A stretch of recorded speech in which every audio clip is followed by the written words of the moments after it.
There is a supernatural world, and sometimes it manifests to people like you and me. We're going to be talking about a Ouija board encounter. I also had an experience, and I kind of talk about that, but once again, I'm getting ahead of myself. Thanks for watching Supernatural Confrontations. We are now over 160,000 subscribers. Please hit the little red button below. We are definitely adding subscribers every single month, and we thank you for coming here and watching not only Supernatural Confrontations, but of course, On the Trail of a Nephilim and our weekly UFO report. So we'll get into it and so much more after a word from our trusted sponsor. History is being made thanks to a new study. There is strong evidence to suggest collagen is one of the best supplements in the world to help reduce the appearance of skin aging. Researchers found the supplement helped improve the skin elasticity and hydration of over 1,000 people. That's why I've been using it. Folks, I take it every day.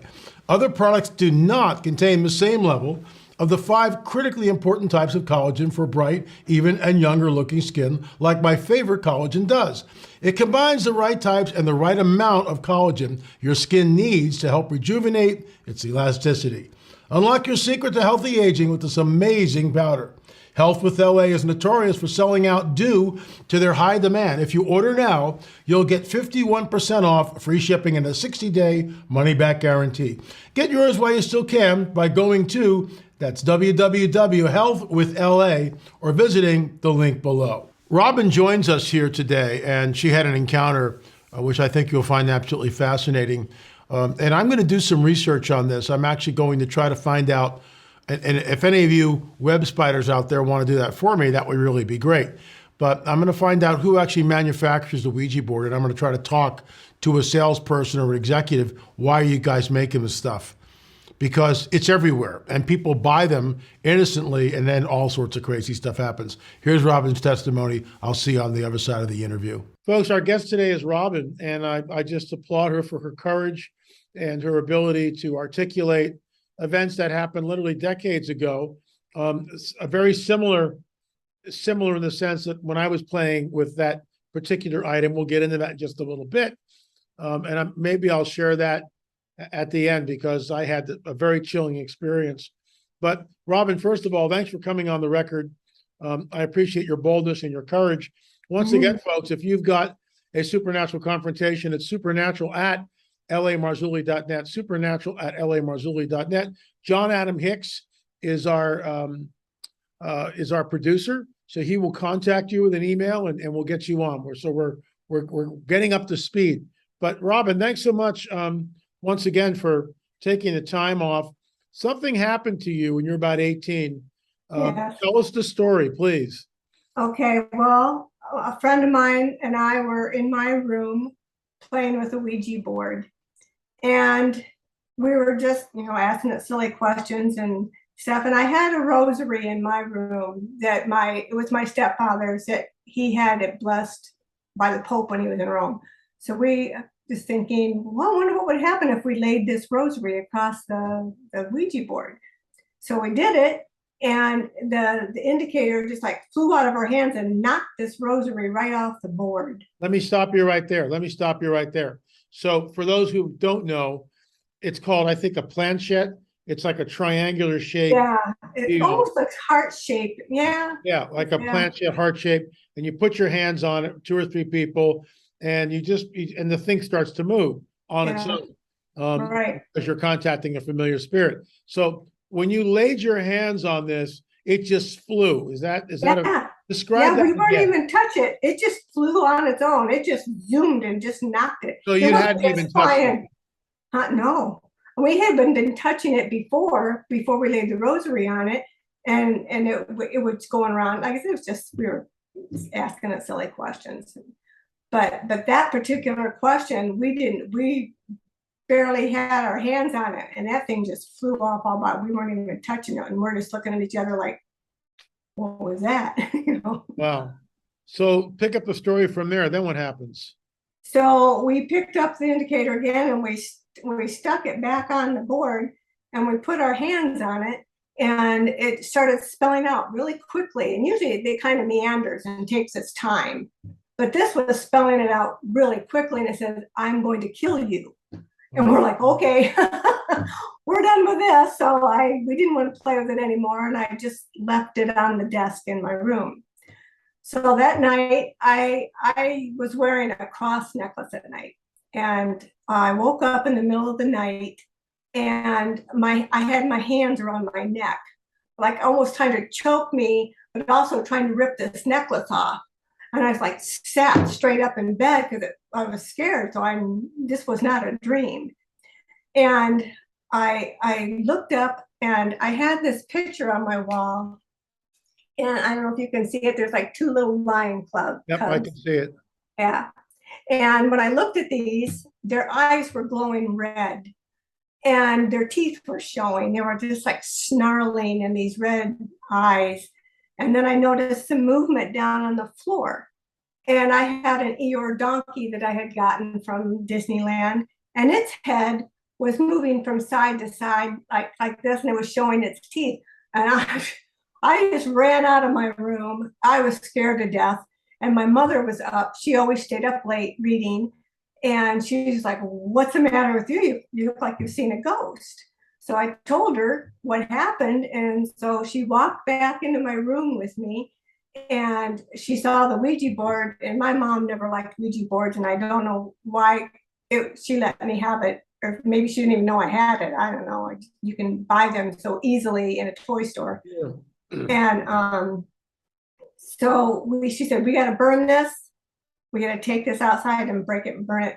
And we did, took it out and broke it and burned it. And, nothing like that ever happened again. But, they open doors, they open portals or something, and they should not be played with. It's not a game. It's not funny. It's just, I just want everybody to know you should not be playing with these things because they're dangerous. And I completely concur. I'll share the only time I used a Ouija board that I can remember anyway. I was about 18 years old. So there was a house that was near the high school where I attended. I'll just leave it at that. I don't want to use the people's name. And so we would congregate, all of us would just kind of go over there. We had a little club called the Free Idea. We were a bunch of hippies, running around. It's circa 1969, give you an idea of the flavor. And we were up in one of the bedrooms, and it was Mike, Cliff, and me, the three of us. And the wall was right next to us like this. So as I recollect, I was here looking at the wall, and then Cliff and Michael were sitting across from each other. So the desk was pulled right up to the wall. Ouija board, and we're just goofing around like you were. And we're, who are you? And it spells out Astaroth, which of course is a demon god. Astaroth. It's in the Bible. I didn't know that at the time. I had no idea. And in front of me on the wall begins this black hole. The wall is just painted white. It's a plaster wall. All of a sudden, this black hole begins to appear. I go, oh my gosh, what's that? Cliff and Mike look at it. We take the board, we throw it up in the air and run out of the room. Kind of like you guys, you did. And that was the end of it. I don't know. I don't think we burned it, but I never touched one again. And, to your point, why did they sell them? In fact, what I'm going to try to do a follow-up on this. I'm going to see if I can get a PR person, whoever makes these things at Milton Bradley or whatever. Why are you doing this? Why are you guys doing this? What's the point? There's obviously an agenda here, because you can look, you had a very supernatural confrontation. I had a supernatural confrontation, and I've talked to other people who have used them, and it's mediumship. It's real. There's no doubt about it. Robin, thanks so much. I'll give you the last word. Go ahead. I was just going to say, I remember also in high school that I was reading The Exorcist. And in the back, it said that was a true story. And it started with in Washington, D.C., with some boy that was playing. He was like, his family was always really busy and he didn't have much time for him. And he was down there playing with the Ouija board. And I think that's what started that whole thing, opened up a whole big door for him, too. I couldn't agree with you more. Folks, the supernatural world is real. And if you have a supernatural confrontation, shoot me an email, supernatural@lamarzulli.net. John Adam Hicks is our new line producer. So he's producing the show. He's contacting people, setting up the interviews. So we thank him. We thank all of you for watching. Hit the subscribe button. And Robin, thanks so much for being bold, courageous, and coming on the record. I appreciate it. Oh, you're welcome. Thank you. Thank you so much. Anyway, folks, there you have it. It's, you know, we hear about stories like this, and yet every single Christmas time or when people are giving presents to one another, somebody gets a Ouija board from some well-meaning aunt or uncle or family or what have you.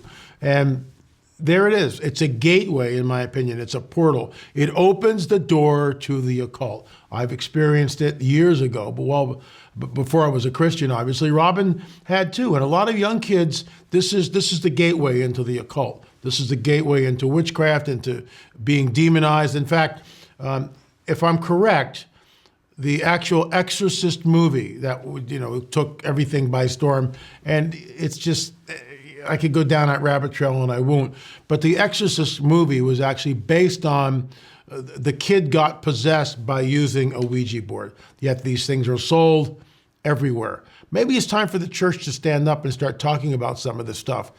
In most cases, they don't, unfortunately, but we do right here on Supernatural Confrontations. If you have had a supernatural confrontation and want to come on the record, we have a producer now, John Adam, and he's reviewing the emails that come in, supernatural@lamarzulli.net, supernatural@lamarzulli.net, and he will contact you, and we'll get you set up right here on a Zoom chat. Just so you know, folks, we've got onthetrailwithla.com, onthetrailwithla.com. It's a great site. Everything is like one page. It's right there. You can download everything by going to streaming.lamarzulli.net, or you can just purchase the DVDs on the Trail of the Nephilim. We did a program recently, and we were showing what was happening. It's from actually Lost Civilizations #7.